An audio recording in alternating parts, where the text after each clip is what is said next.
अभी क्या क्या पूछ रही? मैं ये पूछ रही थी कि एक तंत्र मान लो किसी के ऊपर हुआ है तो उसको एक्टिव होने में कितना टाइम लग जाता है? ये डिपेंड करता है आपको बुखार कौन सा चढ़ा है। समझ में आया? टाइफाइड है, वायरल है, डेंगू हो गया है, या फिर नॉर्मल वाला फीवर है।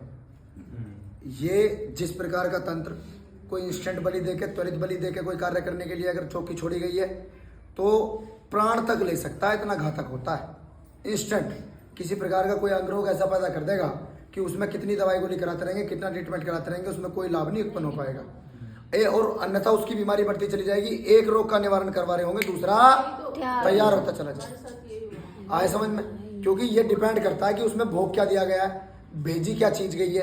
क्योंकि तंत्र में अन्य अन्य प्रकार के देवता चलते हैं जिनको बलिन करके भेज दिया जाता है, जो क्षेत्रीय देवता के रूप में पूजे जाते हैं, और उसी के साथ में उनके जो भेजने वाला अपने पितरों को भी भेज देता है उल्टा करके। वो तो तुम्हारे लिए प्रेत ही है ना, बेशक किसी के पितर है। और फिर दूसरा विषय इसमें, जैसे कोई मांस का भोग दे रहा है, कोई दारू का भोग दे रहा है, कोई लड्डू लौंग पान फूल नींबू जायफल इस तरीके से कोई भी चीज चढ़ा रहा है, तो वो क्रिया के ऊपर डिपेंड करता है कि किस प्रकार से वो क्रिया आपके कार्य करने के लिए भेजी गई है। कई बार तो मारण होता है, तो मारण में व्यक्ति मरेगा, यानी कि बीमारी होगी, बढ़ता चला जाएगा। कई बार सिर्फ बर्बादी का विषय होता है, तो उस बर्बादी वाले विषय में काम काज, व्यापार, कुल की उन्नति, बढ़ोतरी, रिश्ते, रोग बनने शुरू हो जाएंगे। 10-20-50 हजार रुपये कमा रहे किसी और चीज के लिए, और वो अनावश्यक रूप से शिफ्ट हो रहा है दूसरी चीज में, और उसमें फिर पैसा लगाने के बाद भी लाभ नहीं मिल रहा। चलो शांति इस बात की पड़ जाएगी, हमारे पैसे खर्च हो गए, हमारा काम बन गया, हम ठीक हो गए, हम तब भी ठीक नहीं हो रहे। टेस्ट करवा रहे हैं, इलाज करवा रहे हैं लाखों लाख रुपए का, लेकिन बीमारी पे बीमारी बदलती चली जा रही है।